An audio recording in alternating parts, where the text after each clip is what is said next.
Hello everybody out there, and welcome back to another Dark Avenger Comic Book review. Really late, and this is the last episode that we will be doing a full review of the big two books on. The recap show that we are planning will begin after the indie review reaches its 100th episode. Once the indie review reaches its 100th episode, which is only a mere 2 weeks away, the recap show, or shows if we decide to divide the recap up, will begin. So even though this is the last show where we'll be going through all the big two books, hang tight, just 2 weeks, and you guys are going to be getting your recap show, which is where we'll be back here recapping all the books that we've read for whatever week. Right. But for right now, we're doing these books, and these books were released on August 19, 2015. and already August 26th books are here, so, or not 26th, yeah, no, the 26th, I was right. So let's get these books through. Honorable mention goes to Bizzaro, issue number 3. If you're a fan of Bizzaro, you'll be checking it out. If you're not, you won't. To be honest, the artwork, very cartoony. It does fit Bizzaro, but again, you have to be a Bizzaro fan, or you're just not gonna, especially with the way Jimmy looks, you're just not gonna get what you want out of this series. This is a series that, if you know the Bizzaro series, you know what to expect. If you don't, Then you're not gonna know. and you're not going to be happy.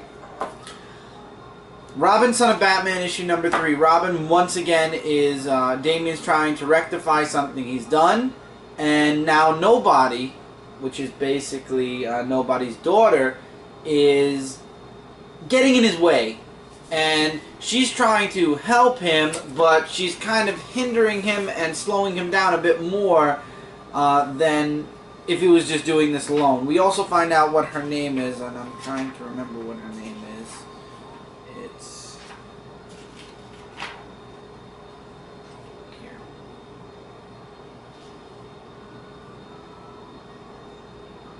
Maya. So Maya's boat shows up. We find out that she's kind of a hypocrite. As much as she's, trying to be different, she's still following in her father's footsteps. She's basically, the world doesn't know that Nobody's dead. She's continuing her father's jobs through herself, basically.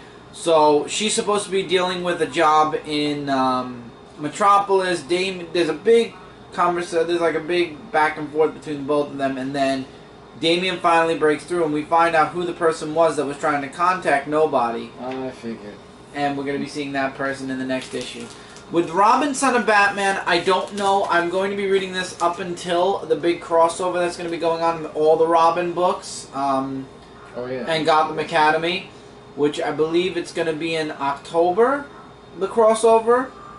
So I'll get next month's Robin, Son of Batman. I will think about coming back after the crossover. I will not be reading the crossover, at least not in the physical sense. We'll see if I'll be reviewing it otherwise.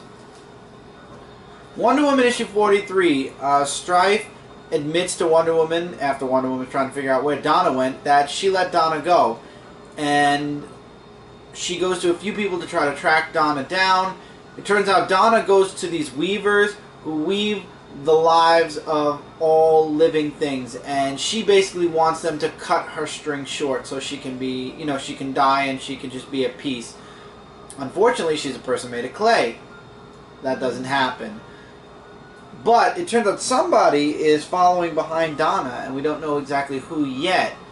But when Wonder Woman shows up at the Weavers, spoiler alert here, even though this is already a week late, they're dead or dying. One of them mentions that Donna was there. Wonder Woman believes Donna didn't, and then we have that guy who's been trying to kill Wonder Woman to become the new god of war, who shows up at the end, and let's just say he really pisses Wonder Woman off so much, he ends up running away.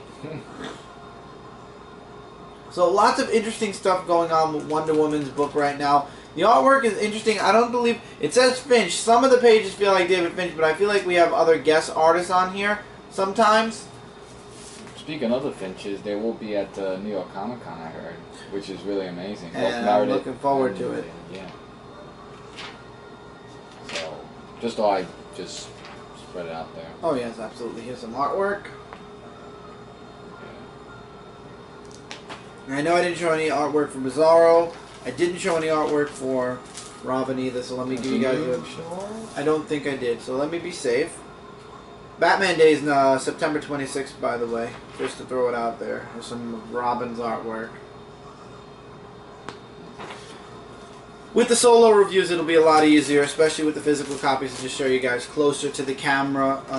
When it comes to the digital stuff, it'll all be on iPod, very close to the camera as well.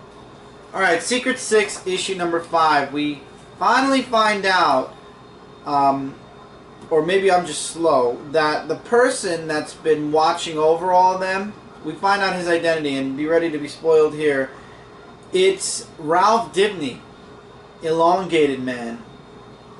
Really? And he's been changed because of an event that happened. The reason Mockingbird, whom he does admit to everybody is the Riddler, is targeting all of them is because they were there on a certain day when he had this very rare gem.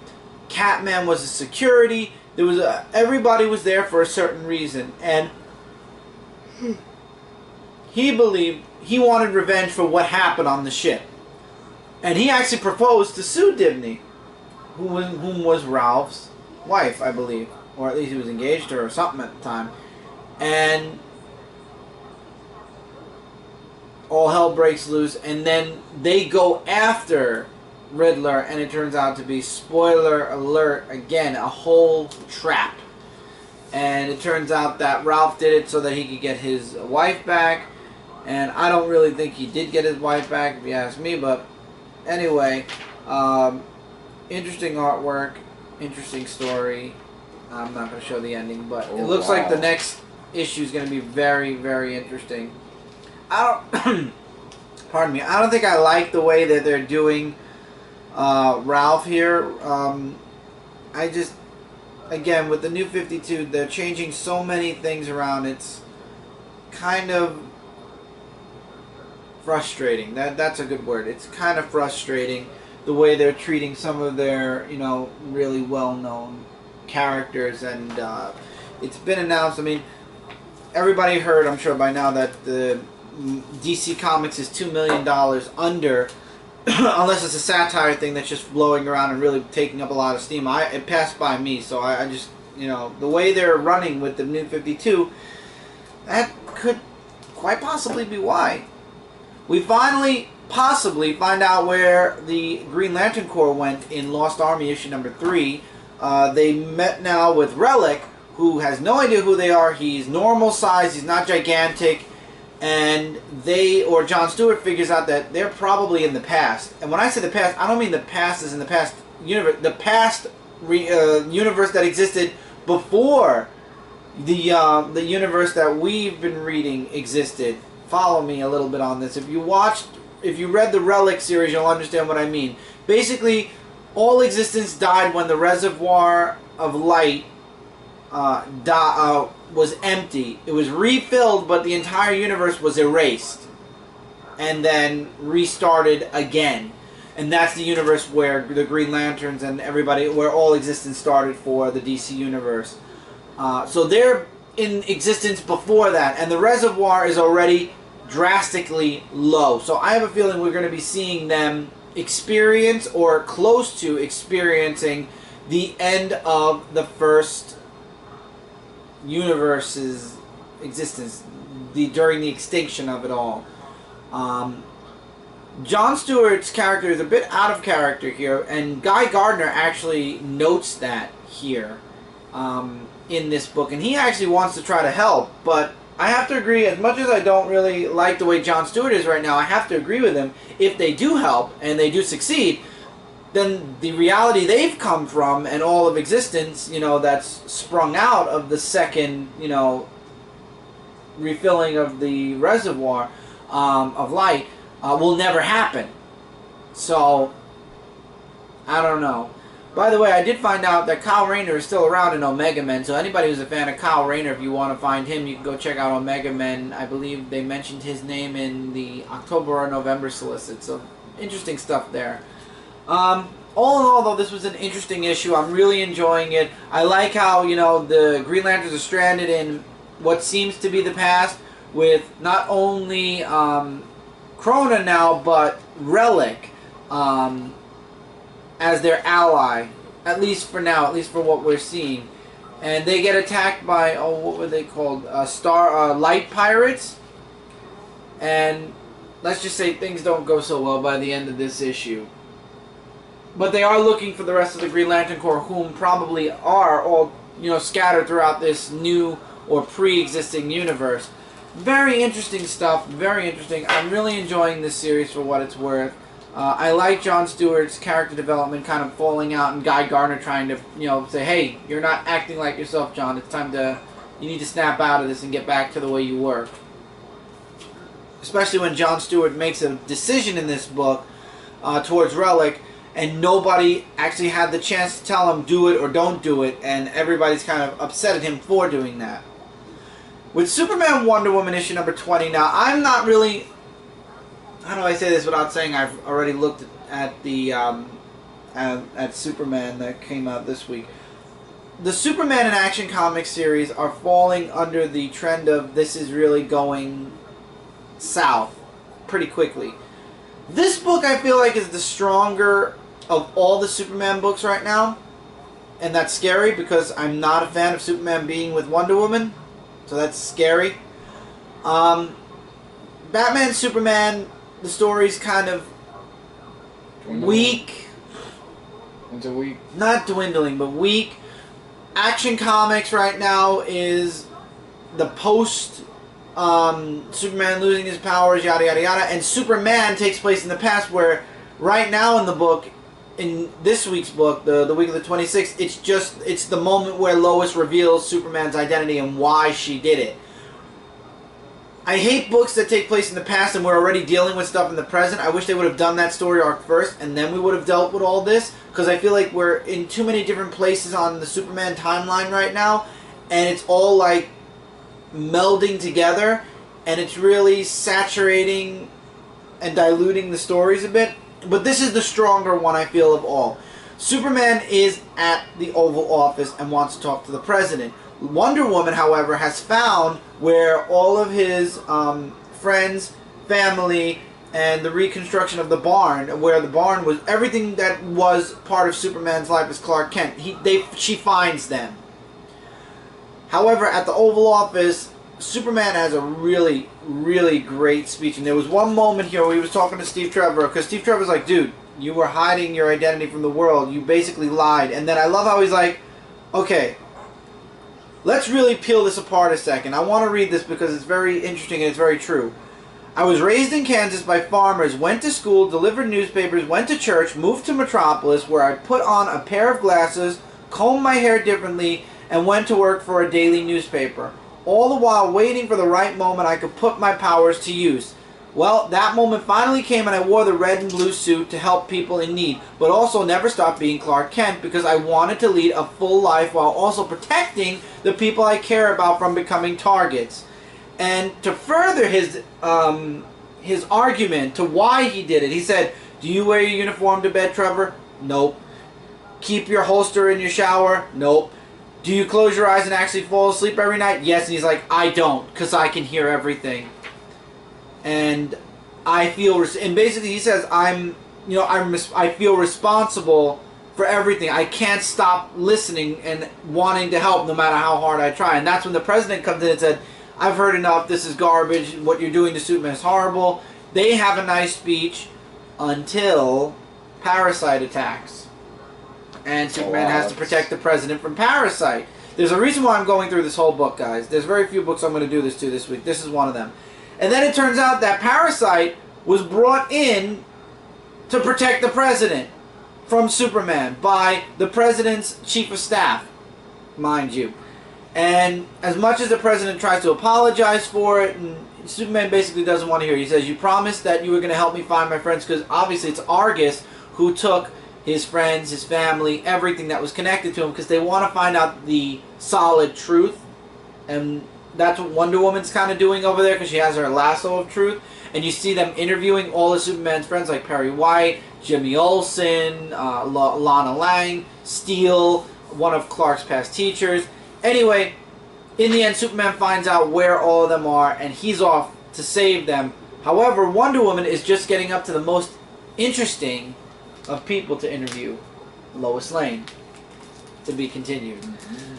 Again, I'm not really fully invested in a lot of the Superman books right now. I'm really not feeling... I really don't like John Romita Jr.'s art in Superman, so that takes me very far out of that book. Action Comics right now, it's following a very stale path, or a very predictable one. Batman, Superman, it's been boring since 2 issues back. It's trying to build back up again. Of course, with Jim Gordon as Batman, though, it's not the same chemistry. Even though it's a different universe, it's the new 52 or the new DCU, Batman and Superman, it's not the same without Bruce as Batman. This is one of the series that should have ended at least until Bruce comes back as Batman, in my opinion. But this book is pretty solid for what it's worth. Really good artwork, interesting storyline. Wonder Woman plays a really interesting part in this book. Superman's moment in the White House was excellent. A good book. This is a good book. Now, remember, when I say it's good compared to all of the garbage that we're getting, I don't know how you would like to compare it, but it's okay. It's good. It's pretty good. If we went back to the old DC universe tomorrow, you wouldn't hear me complaining. Only DC book for me this week, Martian Manhunter, issue number 3. And in this book, from what we saw in the last issue where he had a little talk with Superman, this one is just like Superman's just trying to find out, what he's done with all the terrorist attacks from what he saw. We go into different worlds where there's this red-like alien that wants to have all the Red Rising and to have him team up with the Black Martian magic, basically to because he feels that Manhunter betrayed him. So basically, that he's going after him and to take over the Earth. I mean, we didn't see that coming.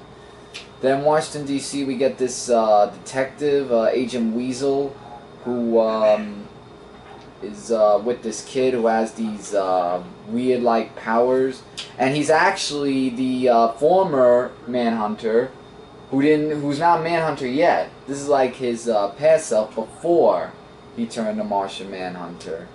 And the real Manhunter, Daryl, his name is, comes to speak with him and then tells him about who this kid is. And basically, you can find out if you read the book. Amazing artwork, though, I will say that much. And the story actually picked up very interesting for that much said. And yeah, so Daryl's just trying to attack the monster. And the creature who we saw that was, all about biscuits and all that stuff, apparently he's the Manhunter. And he said, and so are you, Daryl. To be, Agent Weasel. And to be continued. I agree with the question there. What? What do you mean, what? It says next. What? Question mark. Oh. Well, you had to know that the one that was doing biscuit was, Martian Manhunter. It was, I just didn't know if they were going to mention it in the present or if it was just a past story or future, what I meant to say, but it picked up very nicely in my opinion. I enjoyed Justice League issue 43 this week. Batman is now connected to the chair, and he calls it my chair, which scares the hell out of me. Metron, basically, Mr. Miracle shows up. And he thinks Metron has an ulterior motive for what's going on, that he actually wanted Batman to take his chair and he doesn't know why.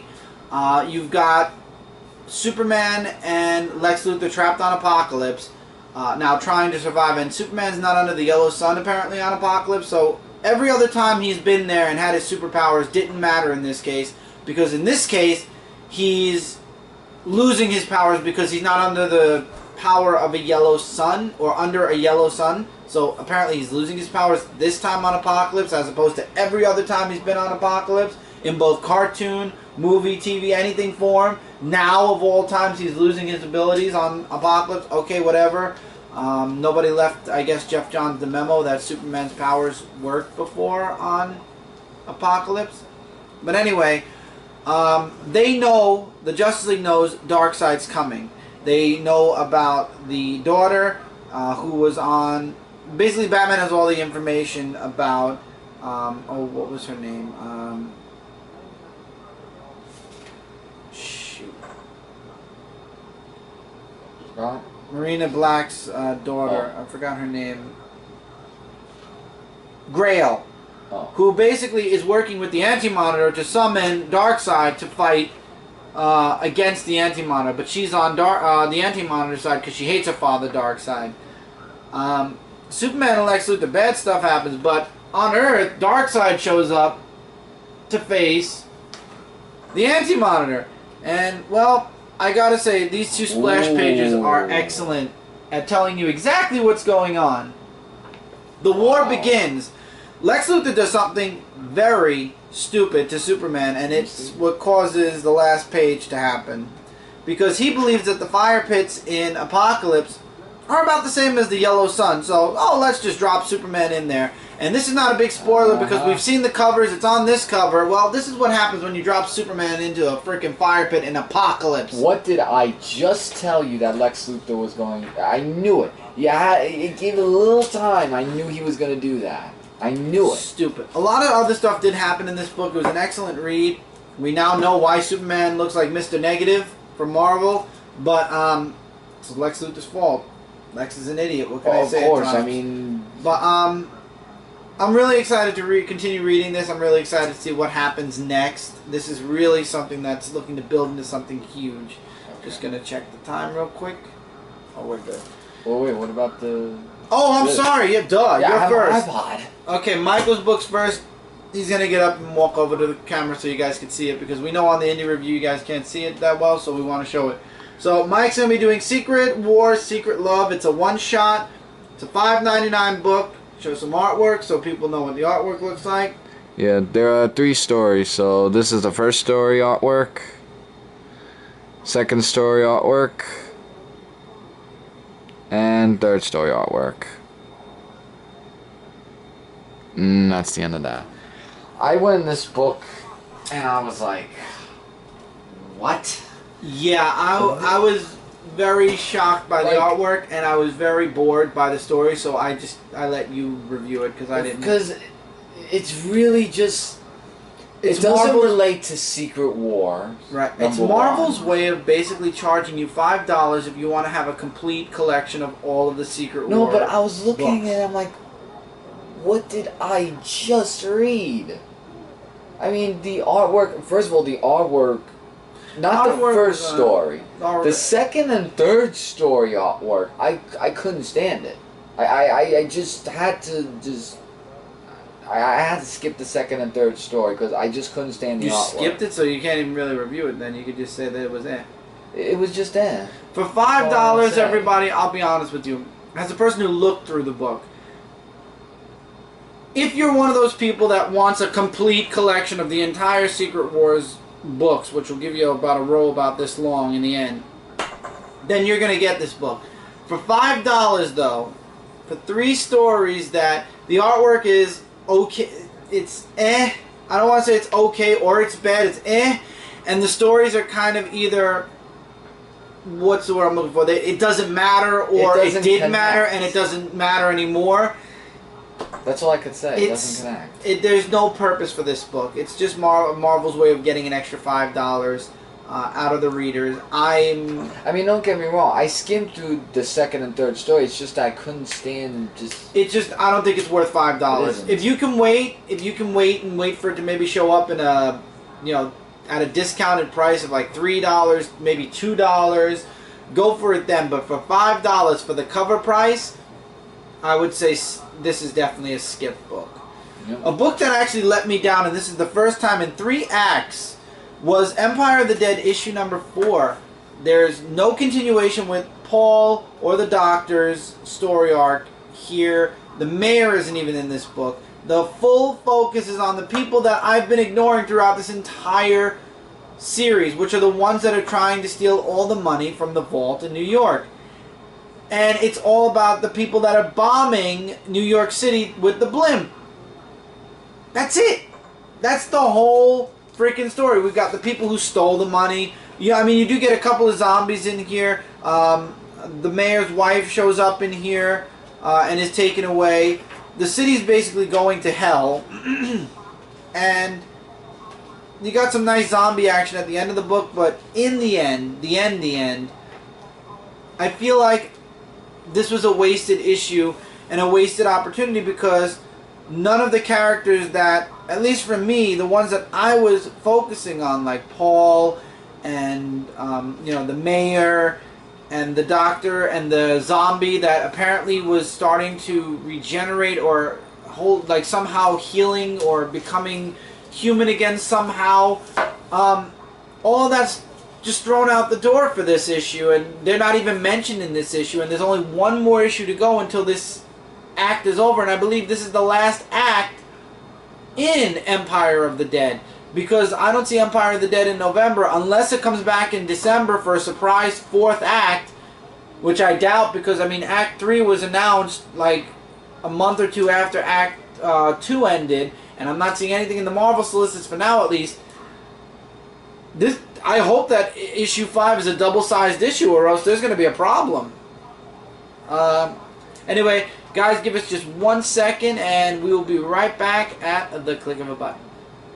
Alright, we're back. Mike, your book is next. We actually have an even number of Marvel books this week. He has 7, I have 7. This was a humongous week. Alright, Captain Britain and the Mighty Defenders, issue number 2. And by the way, these books I review were like an average read to great books. Same with me. The only one that really disappointed me was Empire of the Dead this week from Marvel. And then mine was Secret War, Secret Love. So, or Secret Love War, I don't know. Anyway, so we go to this issue now where the Defenders are being held in a temporary detention zone where all people are, and there's like because of what happened in the last issue where Captain Britain, known as Dr. Faisal Hussein, is being talked to by Boss Cage about basically her powers and whatnot, and she or he, I think it's a he, I couldn't really tell really, like basically Captain Britain just uses a sword to get out of all this, and there's a really nice scene here of how they escape the detention zone, including She-Hulk that breaks out the things. I mean, you had to see that coming at least. And the War Machine is just attacking everyone, where the Mighty Defenders are going after the robots, including She-Hulk taking care of the War Machine very nicely. So, Captain Britain meets with, I can't remember what name is. It's Aethor. Yeah, let's just say Aethor. And they have this intense fight scene, and of course Captain Britain wins. You know, I mean, that's not a spoiler there. It's known for that. And they basically ask Captain Britain to join the team, and that's where the Captain Britain origin of the second generation heroes come into play. So I thought it was really interesting, this issue, and I'm really looking forward to seeing how it's going to move on now that everybody's all together and everything seems to be working out. Spiderverse issue number 4, easy sum up. Norman Osborn sends Venom to tail Spider-Gwen, keep an eye on her. And when Pete shows up, well, Venom goes batshit crazy because he's like, "Oh my God, it's Peter Parker! I missed you, Pete." Basically, psycho rival here. You owe me a dance. And Pete apparently doesn't have his powers anymore. Something happened, and he lost them. So it's up to Gwen to protect him. While back in the at Oscorp, they're still dealing with the web of life or whatever, and we still don't know why. We find out at the end, and it basically, that part of that scene was kind of okay until the importance of it is Spider-Ham mentions a chair, like a Caesar's Palace king's chair with a crown that Norman Osborn's wearing, and Norman Osborn, looking like the good guy, is slowly disappearing again. Does this not remind us of Dark Age, or Age of Darkness? The fight between Venom and Spider-Gwen was awesome. I love how it ended, and it ended the way Spider-Gwen is. Just if you guys know Spider-Gwen from her story, you know how this ended already with how supersonic sounds and Venom. Yeah. So Pete actually. Pete's telling Gwen that Norman has something up his sleeve and he's completely nuts. And Gwen comes up with a plan to bring Norman Osborn out. And it's basically, I'll show this page, Peter Parker saying, we need to talk. To Norman. Yep. So Norman goes completely nutsoid, or starts to. And he's going to go meet up with Pete and Gwen on the, the bridge. And they find the chair, and it turns out the chair is not just any Caesar's Palace chair. It's a Celtic ruin. And that's when somebody shows up and says, you need to step away from that chair. And it's not somebody from that realm. That's all I'm going to say. Again, this is one of the weaker stories, but I'm still enjoying it for what it's worth. I guess we'll have to wait and see as the story progresses forward what's coming next. Artwork's pretty okay. I know a lot of people aren't really happy with it. I'm content with it because this is just a miniseries anyway. 1872, issue number 2. And in this issue, we find out that I think the Indian's name is like a Redskins, I think. Red Wolf? A Red Wolf, yeah, that's what it was. Thank you. So basically, with all of what's happening in the town with Red Wolf, and also Steve, trying to like not listen to Kingpin's rules of killing people. He's just trying to say, like the people are saying, you just might as well turn over Red Wolf and just get lost for that. And everybody just starts shooting at one another because he's not listening to them by giving it to them, Red Wolf to them, so they could kill him. Because, like I said, Steve's not into killing, but and then he has a little confrontation with Bullseye and tells Kingpin, it's either listen to me or, that's it for Bullseye. But apparently, spoiler here, he gets Steve and he, dies in this book. I mean, seriously, I thought it was just a whole... But I think he's going to come back one way or another because I don't think... I mean, there was blood everywhere, so I thought maybe, here's some more artwork. The artwork's pretty good in this issue. But, and then Tony Stark gets a... or Mr. Stark, actually, gets a fortune, and he laughs about it, but then cries over it. So whatever he saw must have not been good. And, just... After that, it just goes to all the events. Well, there is, in future issues, there's supposed to be an Iron Man, so that's going to be interesting if that's the case. Yeah, it was really good, but now that he's not the sheriff now, who will run the town, and what goes on with Red Wolf? Yeah. Star Wars issue number 8. Really good issue this issue was. However, the person who's claiming to be Han Solo's wife, I'm slowly hoping that she somehow ends up dying. Really? I just am. She wants to take Leia in because she's a bounty hunter apparently. So she wants Han Solo to go back with her and live with her, and their married life if they're really married. And she wants to sell Princess Leia to the Empire and basically collect the bounty on her head because she has a huge bounty on her head. There is a scene with Luke. He wants to be snuck into the capital planet where the old Jedi council used to be. So he goes to this, what's the word I'm looking for? It's kind of like an underground or underworld bar to try to find a pilot that can bring him in. And they want, in payment, the guy wants Luke's lightsaber. He's like, no, that ain't happening. However, somebody does try to steal Luke's lightsaber, and that's where Luke's stories end. And then it turns out the person who wanted to give Leia away to the Empire had already sent a transmission, so she was kind of already sold. And that's how I really hope this woman gets what she deserves by the end of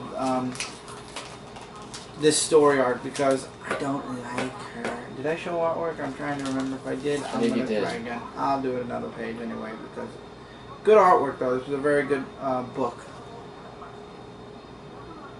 So there's some artwork. I'm enjoying Star Wars. I'm really excited for the big crossover that's going to be happening with Darth Vader really soon. Mm-hmm. That's coming in November. The Star Wars books are just a really excellent read right now. Alright, Inferno issue number 4. And we get at least 3 new characters in this book, and some are really interesting, and there's a little twist that happens in the end of this book. But to start things off, when we learn a little bit more about Ilyana, or however you say her name, we get it, Longshot, who actually comes in this book from the X Factor team, who actually helps out Cyclops to give the news about what's going on in the city, whereas Doctor Strange goes to Ilyana about a job offer that she gladly accepts. And you basically have to read the book to find out what it is.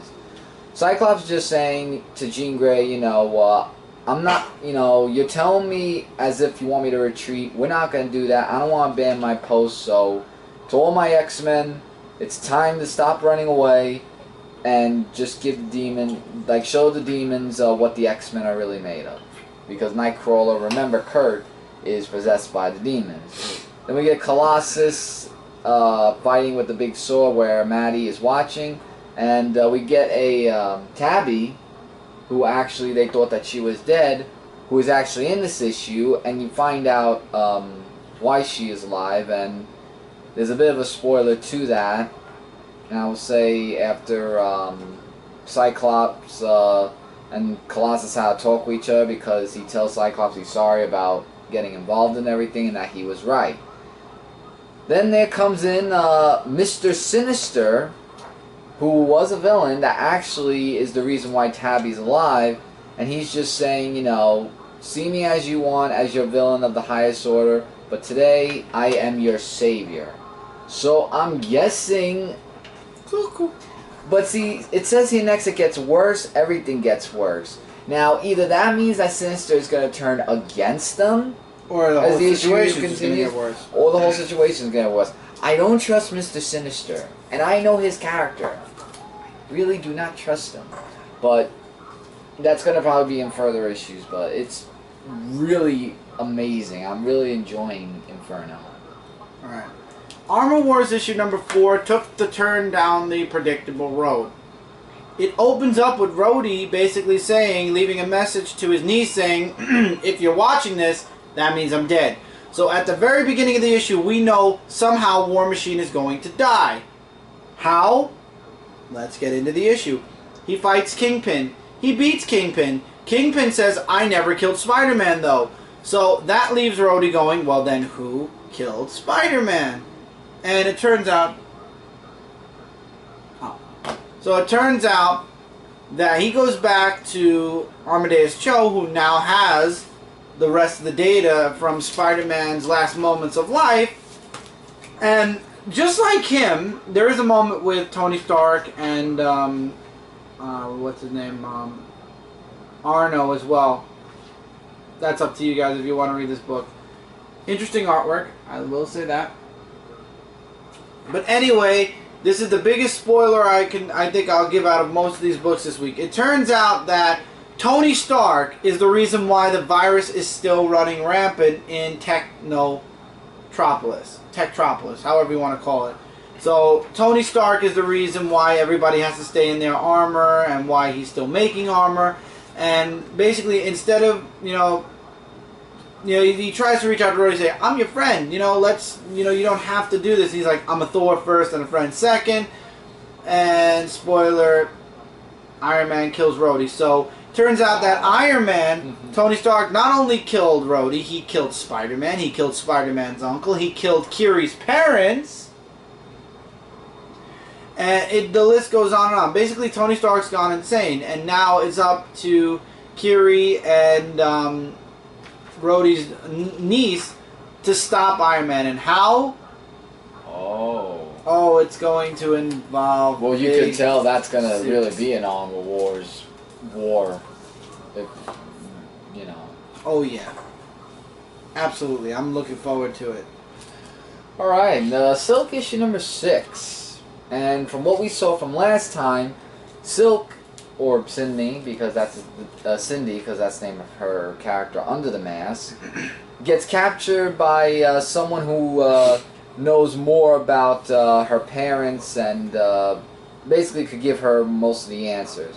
Where Spider-Man and Black Cat talk to each other, because Spider-Man wants to know where Silk is, and Black Cat just said, all I remember is that we had a fight with each other, and then that was it. And I will say this much, she does get out of this situation with the help of Black Cat, because the guy double-crossed her from what we saw in the last issue, and then they start, Black Cat and Silk, fighting each other, and it was like really intense. You know, of how that went, and Silk really gives it to Black Cat, and I was like, whoa, like this chick means business. And what I like about this issue also is that Spider-Man, see, walking away from this issue after reading this, it's like, if I was in this universe, like, any problems, I would go to Spider-Man, because he knows the answers of how to make you, you know, feel that you're not alone. That's what he tells Silk, you know, that you're not alone in this, and she feels upset because the guy who Black Cat killed had the answers to about Silk's parents, and she gets a little bit mad over it. So she makes a call to Dr. Sinclair, and there's this thing that happens in the end, and I'll spoil this much. Yeah, the next issue is going to be the last days of Silk. And Convergence reminded much of, you know, the dome thing. Well, Silk is coming back after... I know, but I'm just saying, you know, after, you know... Which is ironic, because Secret Wars is ending in October, so we're already going into September, and we're getting another issue of Silk. So Silk's taking, what, 1 month off? Yeah, but Spider-Man, I like how he's there for, and I like how he is a big role model for people who would go to him, if anything. Okay, number 1 of House of M. Oh, it's finally out. It's finally out. This is the last ongoing, to my knowledge, series. I believe it's only going to be 4 issues, and issue 2 is coming out. It didn't come out this week, but it's coming out next week, so it's going to be an every other week book, I guess, for now. Anyway, House of M opens up where Magneto and the mutants are now the Alpha Society, and Magneto has Sentinels that track down humans, and humans basically live in fear of the mutants. Basically, the mutants have taken over. There is a resistance. It is mostly comprised of Avengers like Luke Cage, Felicia Hardy, who is Black Cat, Hawkeye, a few other people, and they're looking to find a way to stop Magneto and put him in the ground once and for all. And then you've also got a conflict between Knowhere and Magneto that he sends Pietro, aka Quicksilver, to try to make peace with Knowhere. Here's some artwork, by the way. Well, that's cool. Magneto's task force. Yeah, now remember, this is the world that Wanda made when she said no more, was it no more mutants or something like no that, more basically. killing or no more fighting, whatever. I believe it'll say it here, actually. Well, probably no more mutants, because House of M for mutants. Yeah. I mean, that's what I'm guessing. Either way, it takes up from where House of M was. So, the Resistance gets attacked by Magneto's task force. Pietro goes to Knowhere, and we get a not-so-shocking ending where it turns out that Quicksilver is plotting against his father. Lorna had a feeling. Lorna had a feeling that was what Pietro was doing, and Magneto basically shushed her away and didn't want to hear anything. So this could all be on Magneto in the end. We'll see what issue 2. Again, this is a very short series, so I'll probably be sticking with it no matter what. Runaways issue number 3.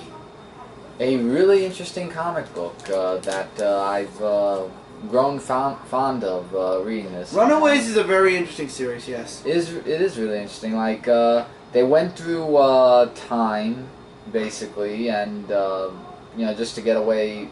Not in time. They just went away from the school, is what I meant to say. It looked like they went back in time. That's why I got a little mixed up with that.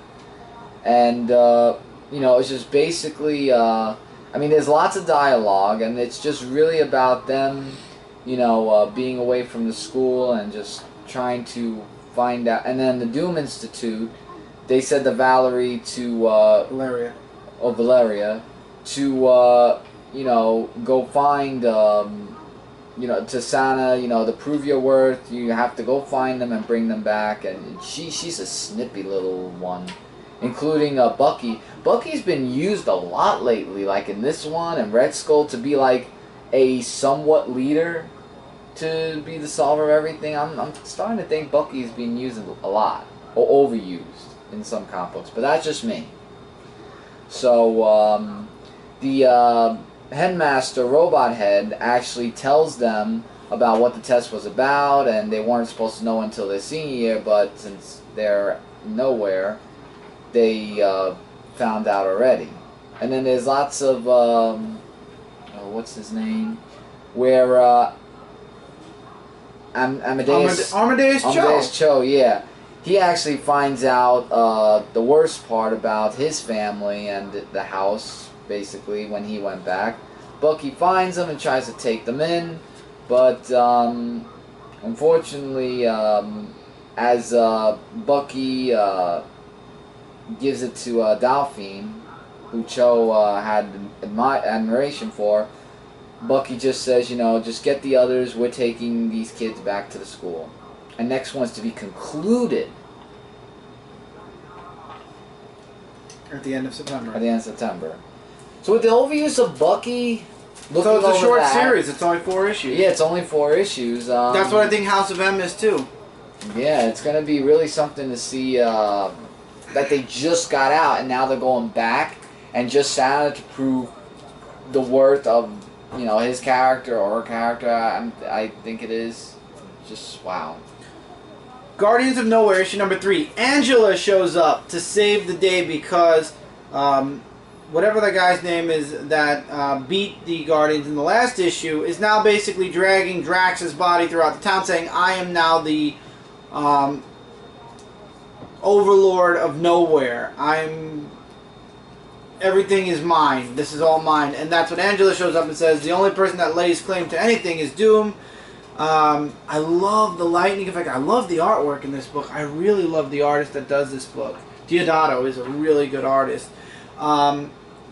Drax wakes up and helps Angela put this guy down once and for all. The Nova Corps shows up to take him in. There's a bit of drama between Drax and the Nova Corps because Venom wants to take in the Guardians also because they're, what do you call it? They're mercenaries.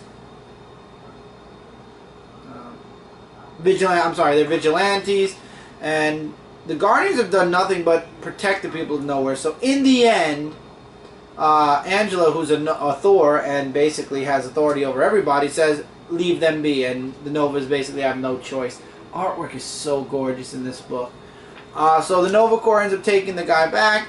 Angela finally has her words with Gamora, which we all see it coming. I'm going to spoil it here. It ends in a fight. I love the artwork with the lightning especially. Really great coloring and artwork in this book.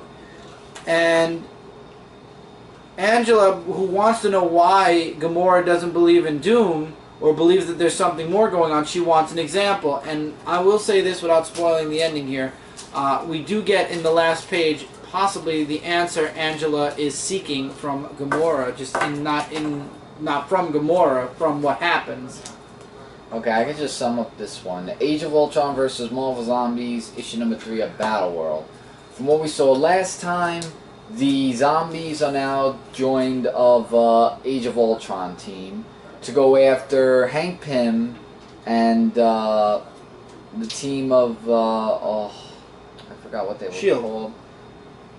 Yeah, Shield actually, but it had Jim Hammond and the rest of the people in there, and you know, we get lots of stuff about you know, each of the characters, like a rundown or a bio. Yeah, like basically a bio, just so that way we don't get lost with, you know, who's who and who's what and all that. Get some artwork to show. And when we go to the Ultron scene, it's just them trying to plot their way to you know, defeat S.H.I.E.L.D. along with Hank Pym, slowly but surely trying to figure out scientific stuff. And, yeah. Wow, that's to be concluded in the next issue. Yeah, also. and that one too is to be concluded. Lots of books I'm reading to be concluded. You know. This one too. So yeah, so really, up to you guys if you want to check this out, but it's really amazing. I had to put it as #1 for that reason. Amazing Spider-Man issue number 4. Issue 5 is the conclusion. So this is the penultimate issue. So we find MJ and Annie were being taken away in the last issue, and what we thought was by Region's soldiers. It turns out, spoiler alert, they work for S.H.I.E.L.D. They were looking to save the Parker family from Region before he could take them. Spider-Man, who's confronted by Sandman, doesn't believe this, and unfortunately leads to him being captured by Region. MJ and Annie are with S.H.I.E.L.D., and now S.H.I.E.L.D. finds out through Marco, because somehow Marco is able to send a message to them that Region basically got Spider-Man, but Marco has a little bit of a surprise. He has a way into Region's fortress finally, and thanks to Pete's tech that was keeping Annie hidden, now S.H.I.E.L.D. has a means to fight Region, and we find out why Region's taken all of these superheroes and needed Spider-Man the most. No big shocker here. He wanted all their powers, especially Spider-Man's spider sense and abilities, to fight, kill, and take the place of God Doom. Go figure. And the Sinister Six attack the S.H.I.E.L.D. stronghold, and he kicks their butt. So she is just as good as her father, and they all go, and the next issue is the conclusion. So Annie and MJ are going to save Pete, and S.H.I.E.L.D. are going to go take down Region, and obviously Spider-Man and the Parker family are going to help them do that. Excellent book. The only minus is the fact that there's only one more issue to go. And with that, that's it for this review, guys. As always, don't forget to check out ComicFrontline.com, Zone4Podcast.com, Frontline Gaming Zone on YouTube, and all the other stuff we're doing on this channel right here. We got lots and lots and lots of stuff going on. Google Plus is messing around right now, so we're trying to get the live shows back up and running. Hopefully that'll be soon. Check out Outside the Pages, which I posted up before the indie review. Explains all. Watch both 10 and 10.5 because I missed some things in 10. And yeah, so until next time, everybody, take care.